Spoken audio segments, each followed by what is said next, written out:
Hello dear students, मेरा नाम है सुमित और मैं लेकर आया हूँ आप लोगों के लिए एमसीक्यूज़।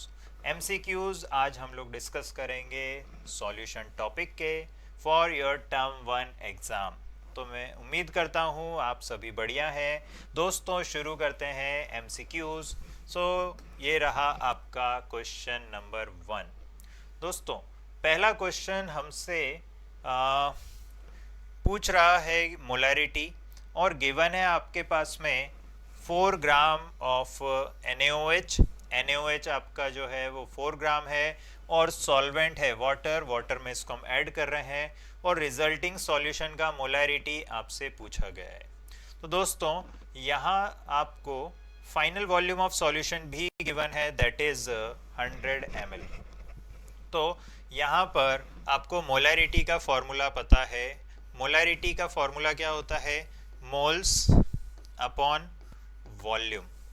तो दोस्तों, यहाँ पर मोल्स आपको कैसे निकालोगे? 4 ग्राम upon molecular weight 40। Okay, NaOH का मॉलिक्यूलर वेट कितना होता है? 40। और वॉल्यूम ऑफ सॉल्यूशन लीटर में कितना होगा?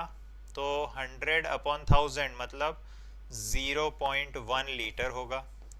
तो दोस्तों, 4/40 हो जाएगा 1/10, और ये है 0.1। तो ये आपको मिल जाता है 1/1, मतलब आंसर हो जाएगा आपका ऑप्शन ए। तो ये रहा आपका सेकंड क्वेश्चन। ना क्वेश्चन नंबर टू आपसे क्या पूछ रहा है? Incorrect statement. तो फर्स्ट ऑप्शन देखते हैं। Carbon dioxide solubility in soft drinks can be increased by increasing pressure। तो ये बिल्कुल सही स्टेटमेंट है, क्योंकि कार्बन डाइऑक्साइड की solubility हम जानते हैं according to Henry's law, partial pressure above the liquid उसके प्रोपोर्शनल होता है। तो जितना ज़्यादा पार्शियल प्रेशर है उतनी ही ज़्यादा वहाँ पर सॉल्युबिलिटी होगी। तो यहाँ पर पहला स्टेटमेंट जो है आपका, ये क्या हो जाएगा? करेक्ट। ये आपका करेक्ट हो गया। अब सेकंड स्टेटमेंट देखते हैं। तो सेकंड स्टेटमेंट आपसे क्या कह रहा है? Scuba divers to avoid bends use tanks with 11.7 percentage helium, 56.2 percentage of nitrogen and 32.1 percentage of oxygen. अब देखिए, यहाँ पर ये जो वर्ड है बैंड्स, ये क्या होता है? देखिए, जैसे ही स्कूबा डाइवर्स डेप्थ में जाते हैं अंडर दी वाटर, तो वहाँ पर प्रेशर इंक्रीज हो जाता है, और प्रेशर इंक्रीज होने से जो गैस होती हैं वो ज़्यादा डिज़ोल्व हो जाती हैं इन bloods.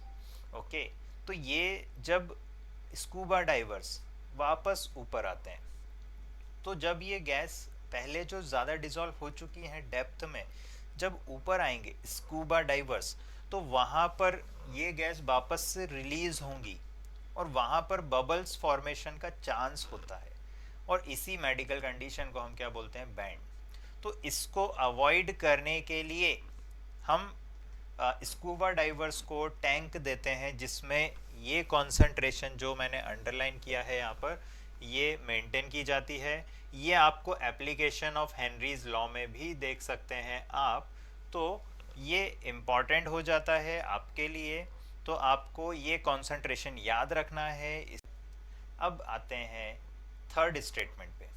Anoxia is observed bye climbers at high altitude.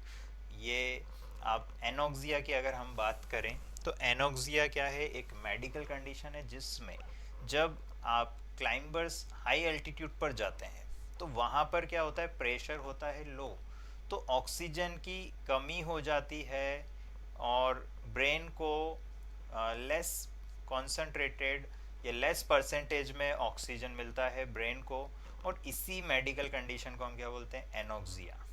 तो ये भी करेक्ट है। अब आते हैं फोर्थ स्टेटमेंट पे। Solubility of gas increases with temperature. Now ये एक ऐसा स्टेटमेंट है जो है इनकरेक्ट।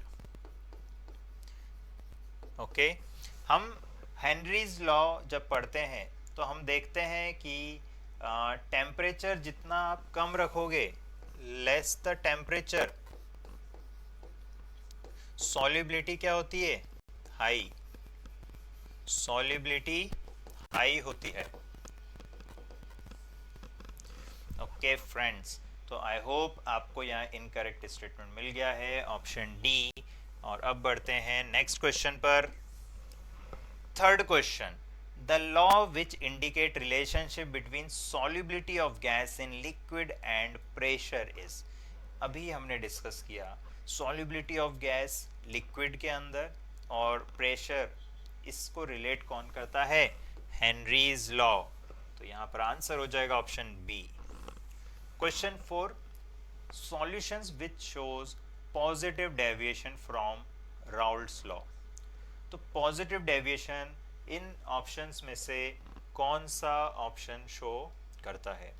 तो दोस्तों यहाँ पर अगर हम देखें तो एसीटोन प्लस एनिलीन ये आपको नेगेटिव डेविएशन शो करता है। Second option acetone plus ethanol ये आपका पॉजिटिव डेविएशन शो करने वाला मिक्सचर है। Then water and nitric acid, water and nitric acid आपको नेगेटिव डेविएशन शो करेगा। और क्लोरोफॉर्म एंड बेंजीन, तो क्लोरोफॉर्म एंड बेंजीन ये भी आपको नेगेटिव डेविएशन शो करेगा। तो यहाँ पर करेक्ट आंसर हो जाएगा ऑप्शन बी। और मैं यहाँ पर आपको कुछ और एग्जाम्पल्स दिखाना चाहूँगा। ओके, तो ये देख सकते हो आप एग्जाम्पल्स, यहाँ आइडियल के एग्जाम्पल्स हो गए dilute solutions, benzene plus toluene, n hexane plus n heptane, chlorobenzene plus bromobenzene. अब पॉजिटिव डेविएशन में देख सकते हो ये जो ई लिखा है, ई का मतलब मैंने इथेनॉल लिखा है, तो इथेनॉल प्लस साइक्लोहेक्सेन ये पॉजिटिव डेविएशन में काउंट होगा।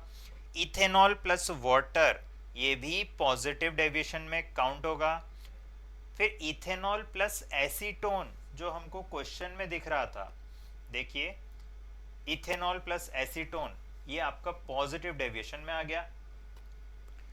और methanol plus water positive deviation का एग्जांपल हो गया। CCl4 प्लस बेंजीन ये भी पॉजिटिव डेविएशन है। CCl4 प्लस टोल्यूइन ये भी पॉजिटिव डेविएशन है। CCl4 plus chloroform, chloroform means CHCl3 ये भी पॉजिटिव डेविएशन का एग्जांपल है।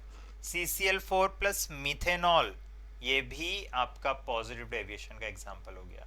Benzene plus acetone positive deviation.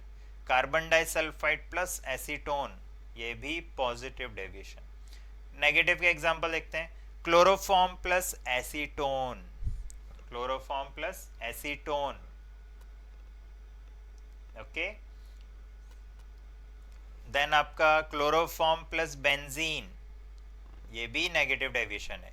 Chloroform plus ether C2H5O C2H5 ethyl ether. Chloroform plus HNO3 negative deviation का example हो गया। Acetic acid plus methanol, acetic acid plus pyridine, acetic acid plus aniline ये तीनों mixture क्या होंगे? Negative deviation के example. Acetone plus aniline negative deviation के example. Water and HNO3, water and HCl ये भी आपका एग्जाम्पल हो जाएगा किसका? नेगेटिव डेविएशन का। ओके, तो नेगेटिव डेविएशन में आप देख सकते हो हम लोगों ने जो अभी क्वेश्चन देखा इसमें हमको कौन कौन से मिले थे? हमको मिला था एसीटोन एंड एनिलीन, इसका मिक्सचर नेगेटिव का था। फिर आपका क्लोरोफॉर्म एंड बेंजीन ये भी आपका नेगेटिव का मिक्सचर था। देन आपका water and nitric acid HNO3 ये भी आपका एग्जाम्पल था किसका? नेगेटिव डेविएशन का। तो बढ़ते हैं नेक्स्ट क्वेश्चन पर। ओके, तो क्वेश्चन नंबर 5, क्वेश्चन 5 आपको पूछ रहा है ये जो ऑप्शंस हैं इनमें से कौन सा कॉन्सेंट्रेशन मेथड इंडिपेंडेंट है टेम्परेचर के? तो यहाँ पर 4 ऑप्शन है, molarity, normality, mole fraction, percentage, weight by volume. तो देखिए ये चारों ऑप्शंस में से आपको कैसे चेक करना है? तो आपको फॉर्मूलेज इमेजिन करना है, और अगर फॉर्मूले में वॉल्यूम आता है तो वॉल्यूम टेम्परेचर के साथ चेंज होता है, तो यहाँ पर कॉन्सेंट्रेशन मेथड डिपेंडेंट हो जाएगा। ओके, तो फर्स्ट है मोलारिटी। मोलारिटी क्या होता है? तो मोलारिटी होता है moles of solute upon volume of solution. तो वॉल्यूम ऑफ सॉल्यूशन है, तो ये तो डिपेंडेंट हो गया टेम्परेचर के। ओके, तो ये आपका डिपेंडेंट हो गया। B option normality. ना नॉर्मेलिटी के फॉर्मूले में क्या होता है? Number of equivalents upon divided by volume of solution, तो ये भी डिपेंडेंट हो गया। मोल फ्रैक्शन, ना मोल फ्रैक्शन होता है मोल्स अपॉन टोटल मोल्स, तो ये आपका इंडिपेंडेंट हो गया। तो आपका सी ऑप्शन यहाँ पर इंडिपेंडेंट है। और डी देखें तो परसेंटेज वेट बाय वॉल्यूम, इसके तो नाम में ही वॉल्यूम है, तो ये भी आपका डिपेंड होता है किस पर? टेम्परेचर पर। तो सी यहाँ पर करेक्ट हो जाएगा। आगे बढ़ते हैं क्वेश्चन नंबर 6 पर। क्वेश्चन 6 आपसे पूछ रहा है value of Henry's constant. Okay, तो हेनरीज कांस्टेंट के वैल्यू टेम्परेचर से क्या रिलेट करते हैं? ऑप्शन के अकॉर्डिंगली यही पूछ रहा है हमसे। तो यहाँ पर अगर मैं फॉर्मूला लिखूं तो P इज इक्वल टू क्या होता है? KH into x. ये आपका मैथमेटिकल एक्सप्रेशन हो गया Henry's constant according to your NCERT। Okay, तो यहाँ पर अगर मैं देखूं टेम्परेचर तो मुझे दिख नहीं रहा है। ओके, बट ऑप्शन के अकॉर्डिंगली टेम्परेचर में चेंज कर रहा हूँ। ओके, तो यहाँ पर हम मान लेंगे कि प्रेशर क्या है? कांस्टेंट, क्योंकि जब टेम्परेचर को चेंज कर रहे हो तो प्रेशर को कांस्टेंट मान लेंगे। ओके, अब यहाँ पर अगर मुझे प्रेशर कांस्टेंट रखना है और x यहाँ पर चेंज हो रहा है, x यहाँ पर चेंज हो रहा है, तो क्या मैं ऐसा लिख सकता हूँ? Constant is equal to KH into x. Okay, अब देखते हैं यहाँ पर आप जानते हो अगर मैं टेम्परेचर को बढ़ाता हूँ, ओके, अगर टेम्परेचर बढ़ेगा तो सॉल्युबिलिटी ऑफ गैस क्या होगी? डिक्रीज। ना सॉल्युबिलिटी का मतलब मोल फ्रैक्शन क्या हो जाएगा? डिक्रीज हो जाएगा। और अगर x डिक्रीज हो रहा है और ये दोनों का प्रोडक्ट कांस्टेंट है, तो अगर एक डिक्रीज होगा तो दूसरा क्या होगा? इंक्रीज। तो KH क्या होगा? इंक्रीज। ओके, तो देख सकते हो टेम्परेचर बढ़ेगा, x डिक्रीज होगा एंड आपका KH क्या होगा? इंक्रीज। तो यहाँ पर पहला ऑप्शन देखते हैं, value of Henry constant increases with increasing temperature. तो बिल्कुल सही, यही हमारा एक्सप्रेशन आ चुका है। देख सकते हो टेम्परेचर बढ़ रहा है तो हेनरीज कांस्टेंट का वैल्यू भी इंक्रीज हो रहा है। ओके, तो यहाँ पर ये क्वेश्चन होता है खत्म। आते हैं नेक्स्ट क्वेश्चन पर। Question 7, value of Henry's constant. Henrys constant का वैल्यू सॉल्युबिलिटी के लिए चेक करना है आपको। ओके, तो आप स्टेटमेंट लिख लो यही, P is equal to KH into x. अब देखते हैं greater for gases with higher solubility. Okay, अब देखिए यहाँ पर आपको अगर क्वेश्चन में कुछ नहीं दे रखा है तो हम मानेंगे कि कांस्टेंट प्रेशर ले लेंगे हम, कांस्टेंट P। ओके, तो प्रेशर कांस्टेंट है तो constant is equal to KH into x. Okay, अब देख सकते हो कि दो क्वांटिटीज हैं, एक है आपकी KH और दूसरा है X, और दोनों का प्रोडक्ट है कांस्टेंट। तो अगर आपका KH हाई होगा तो X क्या होगा? लो, क्योंकि दोनों का प्रोडक्ट कांस्टेंट है। तो यहाँ पर आप देख सकते हो हेनरीज कांस्टेंट का वैल्यू हाई होगा फॉर लो x, मतलब जिसकी सॉल्युबिलिटी कम है वहाँ पर हेनरीज कांस्टेंट क्या होगा? हाई होगा। तो यहाँ पर पहला ऑप्शन तो रॉन्ग हो जाएगा, क्योंकि इसमें क्या कहा है? Greater for gases with higher solubility. Second देखते हैं, greater for gases with lower solubility. Yes, correct. अभी देखा हमने कि अगर आपकी x लो होगा तो KH हाई होना पड़ेगा, तो यहाँ पर बी ऑप्शन क्या हो जाएगा? करेक्ट। अब आते हैं क्वेश्चन 8 पर। Colligative properties depends on. तो कॉलिगेटिव प्रॉपर्टीज किस पर डिपेंड करती है? तो ऑप्शन अगर आप देखोगे नेचर ऑफ सॉलिड पार्टिकल्स पे नहीं, नंबर ऑफ सॉलिड पार्टिकल्स पे यस। तो यहाँ पर बी ऑप्शन क्या हो जाएगा? करेक्ट। आगे बढ़ते हैं। Question number 9, unit of ebullioscopic constant. Ebullioscopic constant मतलब क्या है? केबी। तो फॉर्मूला क्या होता है? Delta T B is equal to K B into molality. तो डेल्टा टी बी का मतलब टेम्परेचर चेंज है, तो यहाँ पर यूनिट्स क्या हो गया? केल्विन। और यूनिट्स ऑफ के बी और एम मोलालिटी। तो मोलालिटी क्या होता है? Moles per kilogram solvent. तो केल्विन किलोग्राम पर मोल। कौन सा ऑप्शन दिख रहा है? First option. आगे बढ़ते हैं। Question number 10, at a given temperature osmotic pressure of A concentrated solution.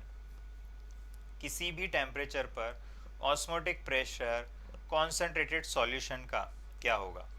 तो देख सकते हो ऑस्मोटिक प्रेशर का फॉर्मूला क्या होता है।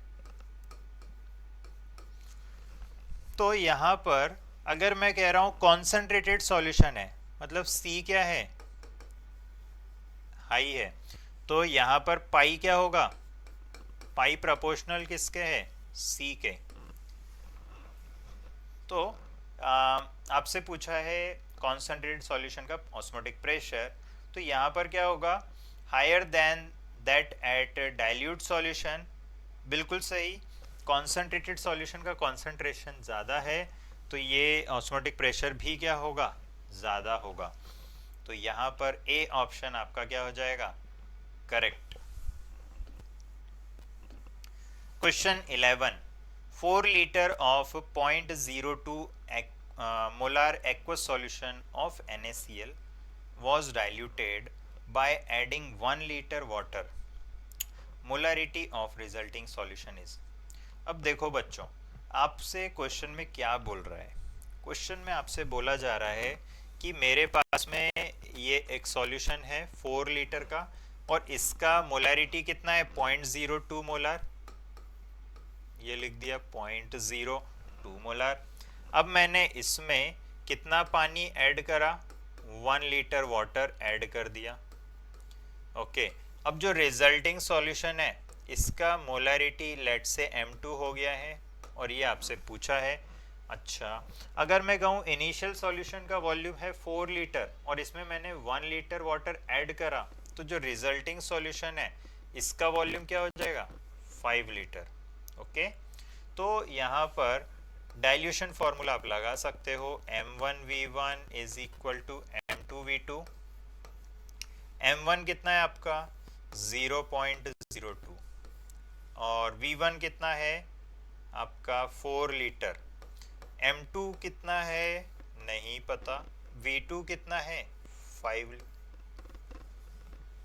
तो अगर मैं इसको सॉल्व करता हूँ तो मुझे आपका 0.02 मतलब मैं 8 इंटू 10⁻⁻² लिख सकता हूँ, इसको डिवाइडेड बाय 5। ये हो गया M2 और इसको जब मैं कैंसिल करूँगा तो क्या हो जाएगा? ये 1.6। तो 1.6 इंटू 10⁻⁻² मीन्स 0.016। 0.016 option D. अब बढ़ते हैं नेक्स्ट क्वेश्चन पर। Question number 12, 1% aqueous solution of calcium nitrate has freezing point। Okay. अब देखिए सॉल्वेंट आपको दिख गया एक्वस पढ़ते ही। क्या है सॉल्वेंट? सॉल्वेंट है हमारा पानी, ठंडा ठंडा पानी। तो ये जो पानी है ये एक सॉल्यूट इसमें मिला दिया। अब इस पानी का फ्रीजिंग पॉइंट कितना होता है प्योर पानी का? 0 डिग्री सेल्सियस। फिर हमको पता है अगर मैं एक सॉल्यूट ऐड कर रहा हूँ तो वहाँ पर डिप्रेशन हो जाएगा फ्रीजिंग पॉइंट में। तो जो हमारा रिजल्टिंग फ्रीजिंग पॉइंट होगा वो डेफिनेटली 0 से तो कम मिलेगा, हमको लेस मिलेगा। ठीक है। तो यहाँ पर पहला ऑप्शन तो 0 है, पॉसिबल ही नहीं हो सकता। देन B1 मतलब इंक्रीज हो गया, तो बिल्कुल इम्पॉसिबल है, डिप्रेशन होता है, ओके, डिक्रीज हो जाता है। थर्ड है point -0.5, now this is possible, okay, अभी मैं कह नहीं रहा हूँ कि ये होगा। और डी वाला देखें तो 2 डिग्री सेल्सियस, मतलब अगेन ये इम्पॉसिबल है। तो यहाँ पर सिर्फ एक ऑप्शन हमको दिख रहा है पॉसिबल, और वही हो जाएगा आंसर। देखिए क्वेश्चन में डेटा आपको कुछ दिया नहीं था कैलकुलेशन का, तो आपको इसी तरह से यहाँ पर कैलकुलेट करना पड़ेगा, ओके, या फिर चेक करना पड़ेगा। समटाइम्स जो एग्जामिनर होता है वो एक्सपेक्ट करता है आपसे कि आप वहाँ पर ऑप्शंस को देखकर भी आइडिया लगाएं। जैसे क्वेश्चन देखेंगे तो बहुत इजी क्वेश्चन है, अगर आप ऑप्शन पढ़ लेते हो तो सीधे आप एकदम से सॉल्व करने लग जाओ तो ये थोड़ा सा क्या हो जाएगा, इसमें टाइम वेस्ट हो जाएगा आपका, ओके। तो आगे बढ़ते हैं क्वेश्चन 13 पर। 13th क्वेश्चन क्या कह रहा है, 3 ग्राम ग्लूकोज है, ओके, मॉलिक्यूलर वेट ग्लूकोज का दे दिया, बहुत ही बढ़िया।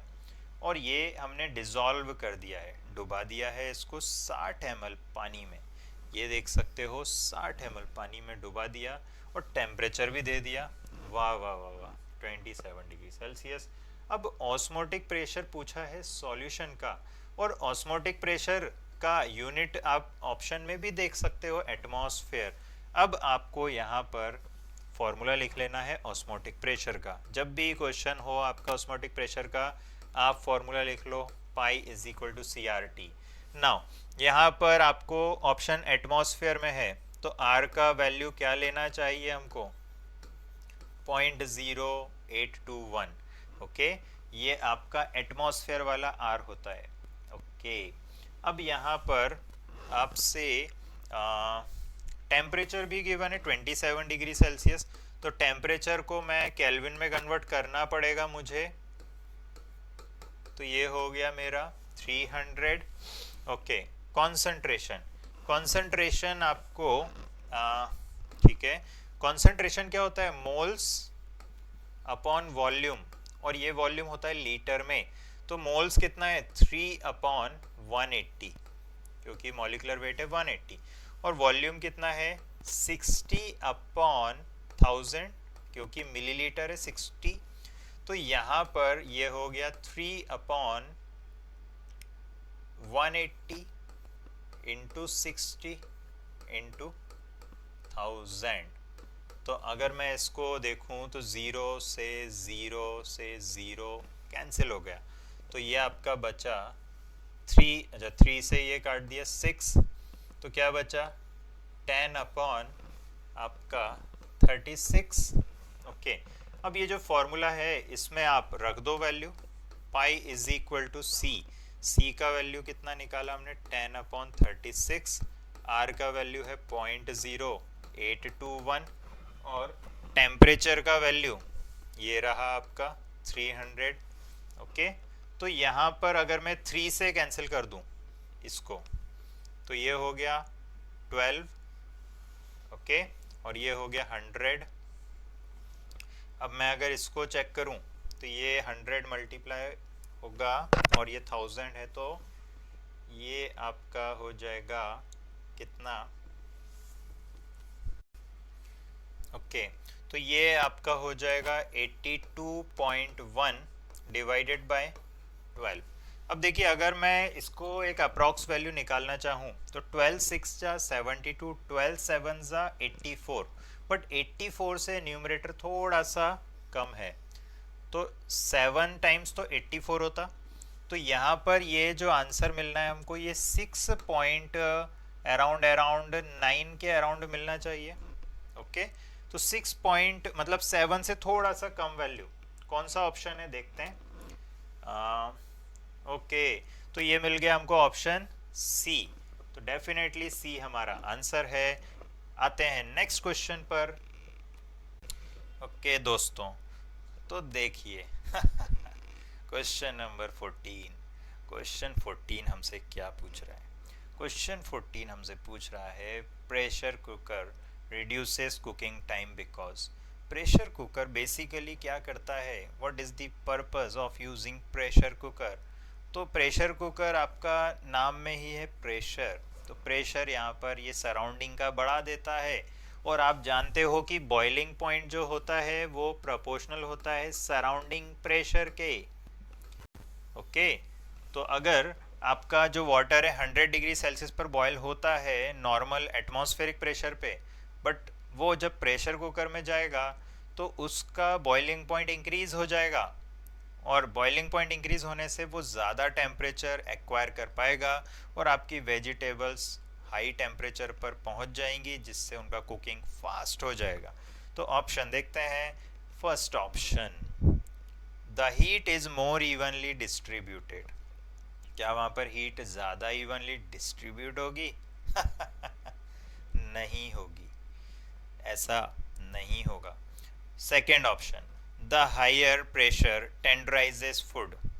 ओके, बट ये प्रेशर कुकर का ये पर्पस थोड़ी है, हाई प्रेशर से थोड़ी हो रहा है। Okay, third, the boiling point of water inside increases. तो यही तो है हमारा आंसर। अभी मैंने बताया कि बॉइलिंग पॉइंट क्या होता है, इंक्रीज हो जाता है। अब देखते हैं option D, a larger flame is used. ये क्या बात लिखी, चलो आगे बढ़ते हैं। Question 15, 0.6 gram of A solute is dissolved in 0.1 litre of a solvent. Okay, जहां पर डेवलप हो रहा है ऑस्मोटिक प्रेशर 1.23 एटमॉस्फेयर, टेम्परेचर भी गिवन है, मॉलिक्यूलर मास ऑफ सब्सटेंस पूछा गया है। तो चलो दोस्तों मेरे साथ में देखते हैं क्या पूछ रहा है। ऑस्मोटिक प्रेशर देखते ही फॉर्मूला लिख दिया हमने, CRT। ऑस्मोटिक प्रेशर कितना है, 1.23 एटमॉस्फेयर, 23 एटमॉस्फेयर। एटमॉस्फेयर वैल्यू देख के आर का वैल्यू कौन सा लेंगे, 0.0821। नाउ टेम्परेचर कितना है आपका, 27 डिग्री सेल्सियस। 27 डिग्री सेल्सियस को मैं कन्वर्ट करता हूँ केल्विन में, तो यहाँ पर आपको मिल गया ये 300 केल्विन। ओके, और C का वैल्यू, C क्या होता है, moles of solute upon volume. तो यहाँ पर आपका मोल्स क्या हो जाएगा, 0.6 अपॉन मॉलिक्यूलर मास मान लेते हैं m, और वॉल्यूम कितना है, वॉल्यूम है आपका 0.1 लीटर। 0.1 लीटर, 0.1 लीटर का मतलब ये लिख दिया हमने। अब इसको हम क्या लिख सकते हैं, 6 अपॉन m। ओके, अब यहाँ पर आपसे m पूछा है। ओके दोस्तों, ओके बच्चों, अब लिख देता हूँ फॉर्मूले के अंदर मैं वैल्यूज़। देखिए ये रहा आपका फॉर्मूला, इसमें लिखते हैं चलो वैल्यूज़। पाई कितना है, पाई है 1.23। ओके लिख दिया। C कितना है, C है 6 अपॉन m बच्चों। ओके, R कितना है 0.0821 बच्चों, और T कितना है 300 बच्चों। ओके बच्चों, कैलकुलेट करते हैं m आपका आ गया 6 अपॉन 1.23 इंटू 0.0821 इंटू 300। देखिए अगर मैं इसको ऐसा लिखूं 8.21 इंटू 3, तो लिख सकता हूं क्या, बिल्कुल लिख सकता हूं। अब देखिए ओके बच्चों, तो अगर मैं यहाँ पर इसको सॉल्व करना चाहूँ तो देखते हैं। देखिए अगर मैं 1.23 इसको अप्रॉक्सीमेटली मान लेता हूँ 1.25, ओके, और यहाँ पर 6 और ये मैंने 8.21 इंटू 3, ये अप्रॉक्सीमेटली कितना हो जाएगा, ये अराउंड 24.6 समथिंग हो जाएगा। इसको मान लेते हैं 25। ओके, अब देखिए 1.25 है, इसको मैं क्या लिख सकता हूँ, 125 इंटू 10 टू दी पावर -2, ऐसा लिख सकता हूँ। अब मैं 25 5 125 और 6 अपॉन 5 कितना होता है 1.2, तो 1.2 अपॉन 10 टू दी पावर -2, जो कि 10 टू दी पावर -2 ऊपर जाएगा तो 100 हो जाएगा मल्टीप्लाई, तो 1.2 इंटू 100 क्या हो जाएगा 120। ओके, तो ये 120 आपको देख सकते हो, ये ऑप्शन आपका कौन सा है, बी। तो बी ऑप्शन आपका करेक्ट आंसर हो गया। आगे बढ़ते हैं क्वेश्चन 16 पर। Calculate boiling point of solution made by dissolving 38.5 gram solute 250 gram benzene में, और boiling point of pure benzene या प्योर सॉल्वेंट आपको गिवन है, केवी भी गिवन है। तो सॉल्व करते हैं इस क्वेश्चन को। देखिए, बॉइलिंग पॉइंट आपको सॉल्यूशन का चेक करना है। ओके, तो लिख लेते हैं। देखिए, टीबी मतलब बॉइलिंग पॉइंट ऑफ सॉल्यूशन, ये आपको चेक करना है। टीबी नॉट मतलब प्योर सॉल्वेंट का बॉइलिंग पॉइंट कितना है, 80.1। सिर्फ अभी मैं क्या कर रहा हूँ, जो आपके गिवन कंडीशन है इसको लिख रहा हूँ। ओके, अब यहाँ पर 38.5 ग्राम सॉल्यूट है और उसका मॉलिक्यूलर वेट पता है आपको, और 250 ग्राम ऑफ सॉल्वेंट है। ओके, तो अगर मैं कहूँ यहाँ पर मोलालिटी, मोलालिटी क्या होता है, moles upon weight of solvent, और ये वेट किस में होगा, किलोग्राम में।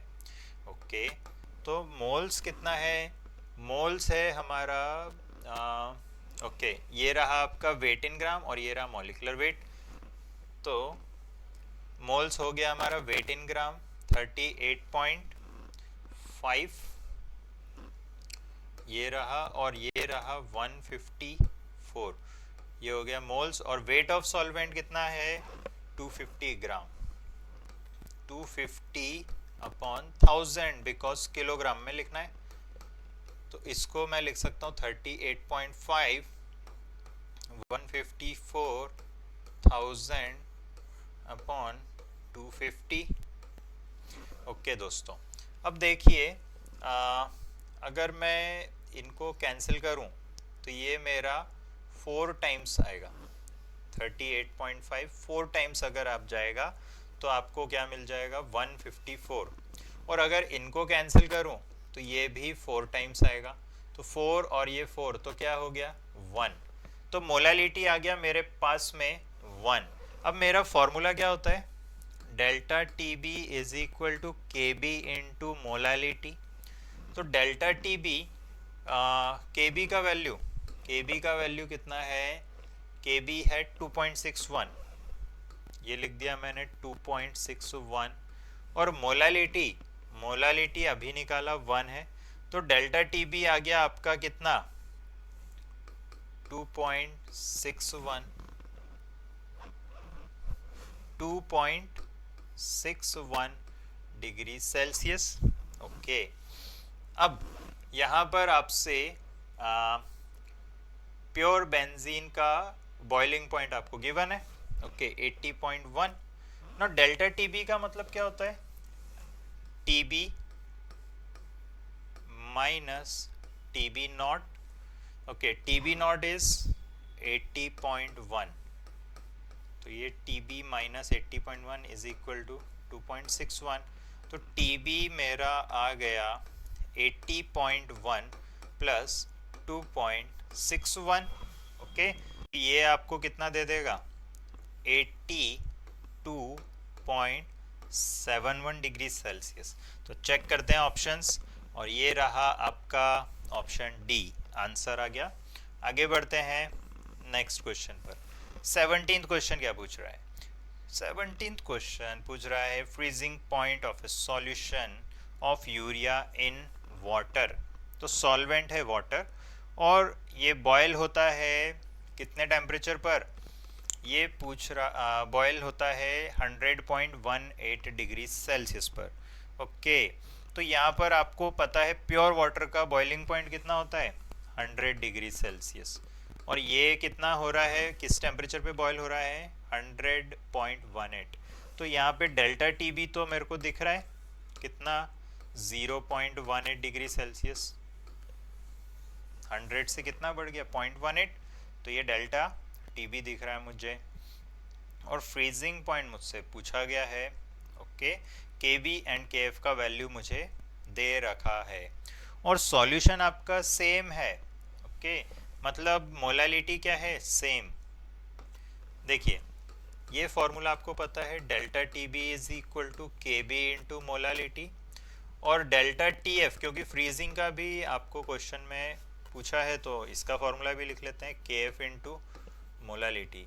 अगर मैं इसको बोल दूं 1, ये फर्स्ट इक्वेशन है और ये वाला सेकेंड इक्वेशन है, तो अगर मैं डिवाइड कर दूं दोनों को 1 डिवाइडेड बाय 2, ओके, तो क्या हो जाएगा, delta T B upon delta T F is equal to K B upon K F. m से m कैंसिल हो जाएगा, ये देखो m और यहाँ पे भी m है, तो ये दोनों क्या हो गए, ये दोनों हो गए कैंसिल। अब देखो डेल्टा टी बी मैंने अभी लिखा था 0.18 और डेल्टा टी एफ मुझे नहीं पता। के बी का वैल्यू है 0.512 और के एफ का वैल्यू कितना है 1.86। ओके फ्रेंड्स, तो अब यहाँ पर तो डेल्टा टी एफ को क्या लिख सकते हैं, डेल्टा टी एफ को मैं लिख सकता हूँ 1.86 इंटू 0.18 अपॉन 0.512।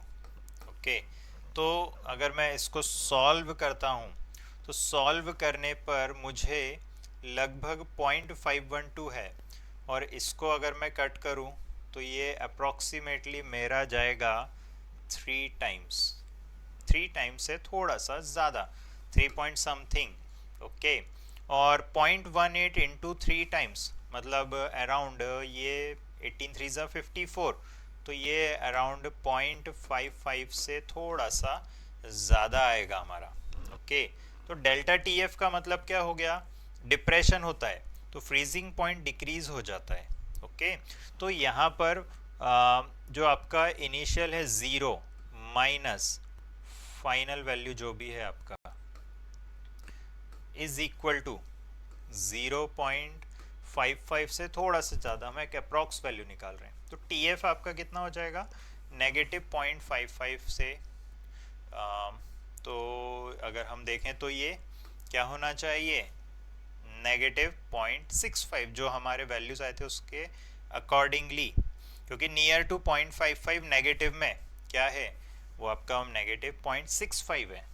ओके, तो इस तरह से क्वेश्चंस किए जाते हैं जब आपके पास में कैलकुलेटर नहीं है। Question 18, in osmosis through semi permeable membrane. Okay, semi permeable membrane में जब ऑस्मोसिस होता है तो वहां पर क्या होता है, solvent molecules pass from solution to solvent.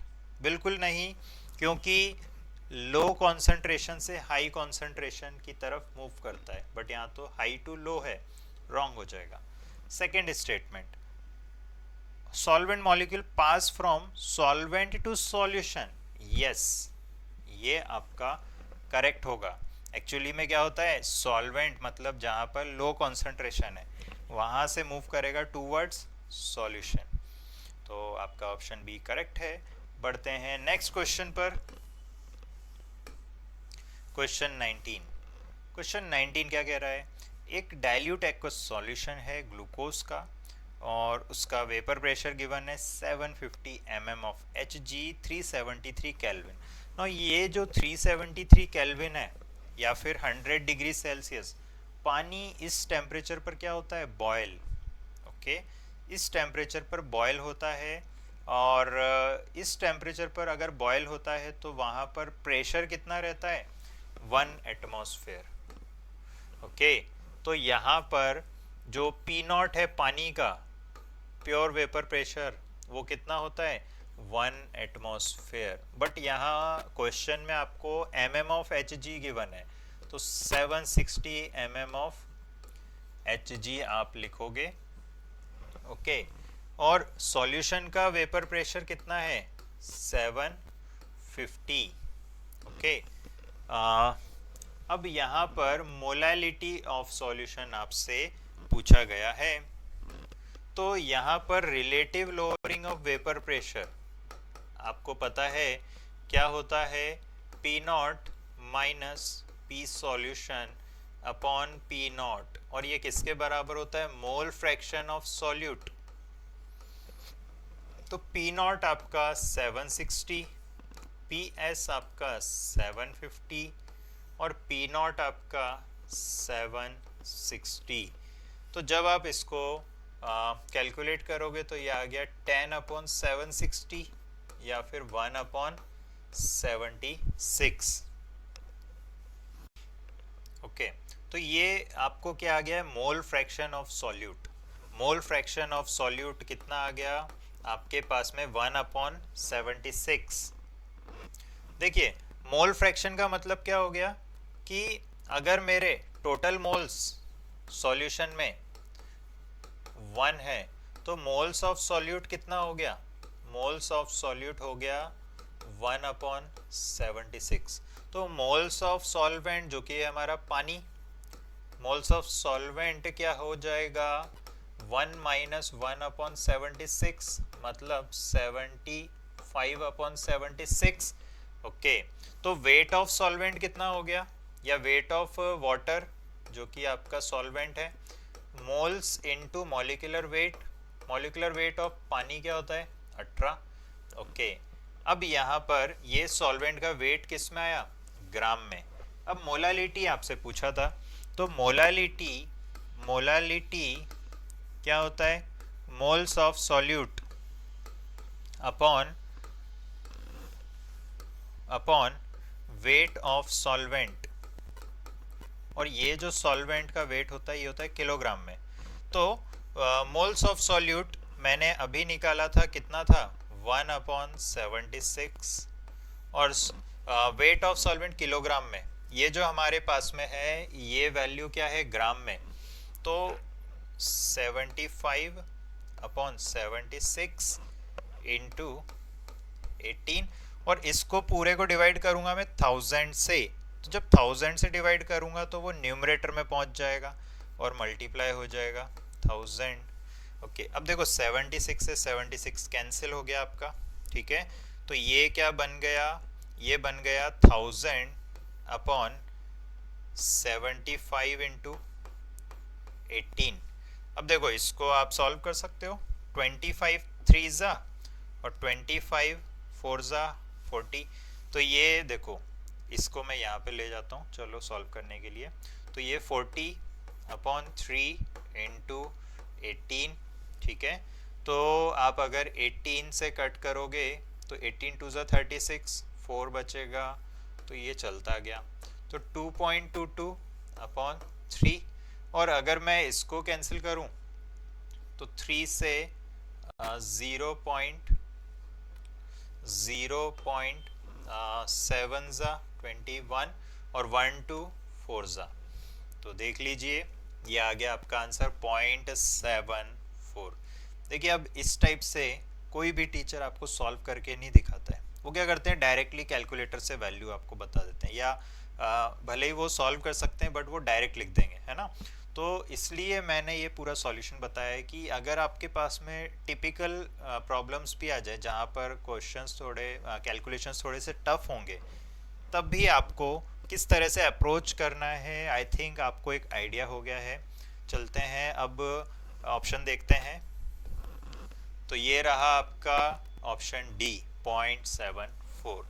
अब देखते हैं इस सेशन का लास्ट क्वेश्चन, क्वेश्चन नंबर 20।